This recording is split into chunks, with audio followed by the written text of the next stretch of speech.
Once upon a time, in the 11th and 12th centuries in Western Europe, Christianity was going through a transformative period. Monasticism was on the rise, giving birth to new religious orders, and brave pilgrims embarked on perilous journeys towards Jerusalem and the Holy Land. This pilgrimage, spanning over 7,500 miles, was no easy feat, and many pilgrims didn't make it through the entire trip. In the midst of this religious fervor, Pope Urban II rallied Western leaders to take up arms and defend the pilgrims, aiming to liberate Jerusalem and the Holy Land from Islamic rule. This call to action led to the First Crusade, culminating in the capture of Jerusalem in 1099 by Godfrey of Bouillon and his men. Around 1120, during the Council of Nablus, a group of laymen established a new order called the Poor Fellow Soldiers of Christ and the Temple of Solomon. These men, later known as the Knights Templar, emerged with a mission to serve and defend their newly acquired possession, the Holy Sepulchre. Hugues de Payens, along with 8 other knights, played a pivotal role in the order's founding. Interestingly, Hugues and his comrades likely had ties to the Canons Regular of the Holy Sepulchre, a powerful Christian order in Jerusalem established by Godfrey of Bouillon. Living among secular knights in Jerusalem and other parts of Outremer, the Templars were both a part of the lay community and deeply religious individuals who served the church. Their commitment attracted other knights and lords, leading to the growth of this small community dedicated to safeguarding the Holy Sepulchre. And so, the Knights Templar began their journey, not only as legendary warriors, but also as devoted defenders of their faith. And, in their quest to establish a new form of religious life, the Knights Templar shared similarities with other religious orders. They adhered to a rule, were led by a master, and embraced vows of chastity, poverty, and obedience. However, their unique approach set them apart. The Knights Templar, also known as the Militia Christi, sought complete independence from existing religious orders, especially the canons of the Holy Sepulchre. Unlike their counterparts, their primary mission was military in nature. Their autonomous order aimed to protect Western pilgrims journeying to Jerusalem and Outremer, the 4 states formed in the Levant after the First Crusade. This combination of a pious existence with knighthood marked a groundbreaking new form of religious life. The Order of Solomon's Temple became the first society to welcome laymen and offer them the opportunity to serve God without withdrawing from the world. To thrive, the Knights Templar needed influential support. Baldwin II, King of Jerusalem, played a crucial role by granting the knights a portion of his palace on the Temple Mount in Jerusalem. This palace, situated near the Al-Aqsa Mosque, led the people to dub them Templars. Formal recognition from the Pope was also essential. The first Grand Master, Hugues de Payens, embarked on a journey to Europe in 1127, accompanied by 5 knights. They traversed France, England, and Scotland, aiming to secure acknowledgement, raise funds, and recruit members. Concurrently, new members of the order ventured to the Iberian Peninsula. Seeking endorsement, Hugues de Payens enlisted the support of Bernard of Clairvaux, an influential abbot and leader of the Cistercians. Bernard not only supported the Templars but also coined the term moines soldat, or warrior monks, to capture the essence of the order, devotion in both prayer and combat. With Bernard's backing, the legate of Pope Honorius II officially recognized the Knights Templar as a religious order at the 1129 Council of Trent. In 1139, Pope Innocent II issued a papal bull solidifying the Templars' privileges, placing them solely under the Pope's orders. The bull granted them papal protection, the right to have their own priests, and the autonomy to choose their Grand Master while retaining their layperson status.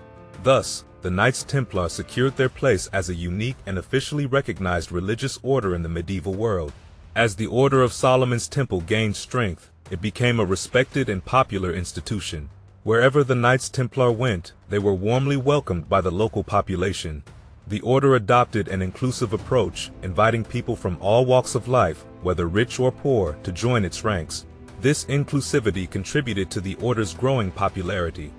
Unlike some other religious orders, the knights, being warriors, adhered to a less strict rule.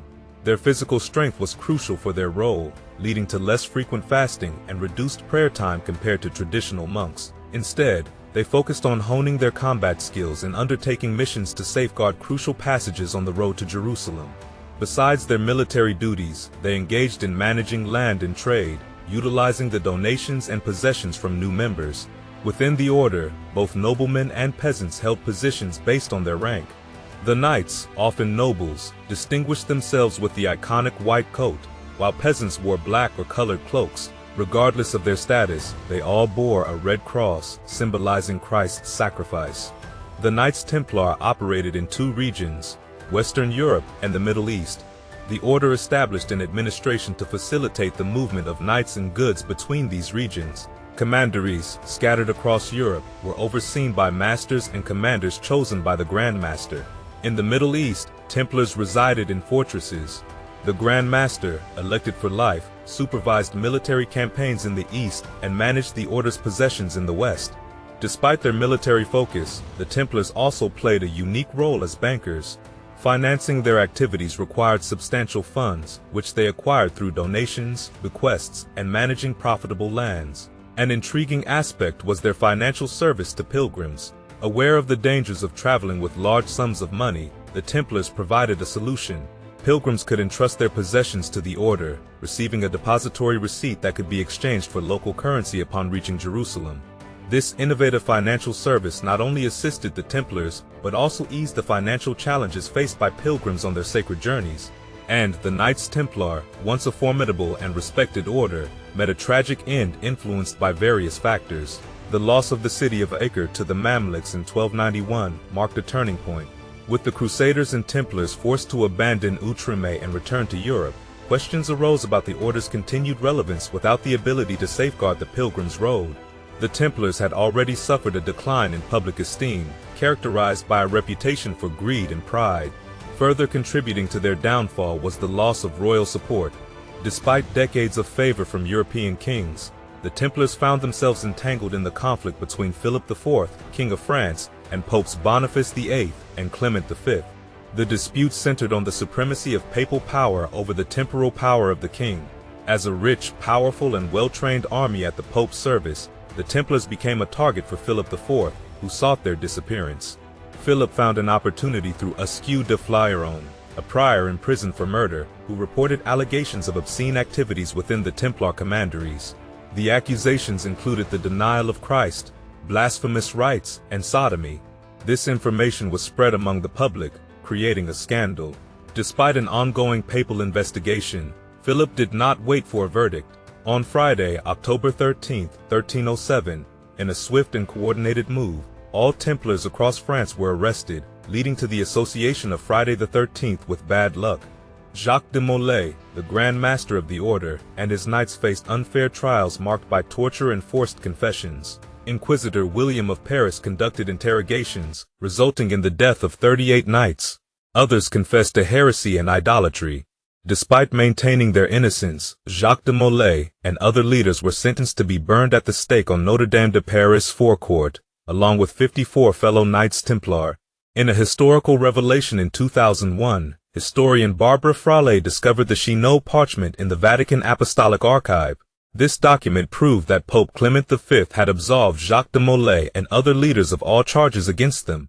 Despite this belated exoneration, the demise of the Knights Templar remains a poignant chapter in medieval history, and the Knights Templar, often synonymous with the allure of a lost treasure, have become the subject of fascination, inspiring treasure hunters throughout the ages. Despite the relentless pursuit, their supposed wealth, comprising money, gold, and jewels, remains elusive and shrouded in mystery. Each commandery indeed possessed a chest containing its treasury. Philip IV seized this wealth, redirecting it to the royal treasury. Subsequently, in 1312, during the Council of Vienne, the possessions of the Knights Templars were officially transferred to another order, the Knights Hospitaller. However, the true treasure of the Knights Templar went beyond material wealth. It encompassed well-managed land, valuable archives, and an extensive collection of relics acquired over the years from the Holy Land in Europe. Notable among these relics were fragments of the Crown of Thorns and the True Cross, symbolizing the deep spiritual and historical significance held by the order. This myth occasionally intertwined with the Arthurian quest for the Holy Grail, creating an aura of mystery and intrigue around the Knights Templar. From then on, popular culture actively contributed to the perpetuation of the myth, ensuring that the legend of the Knights Templar and their elusive treasure continues to captivate imaginations to this day.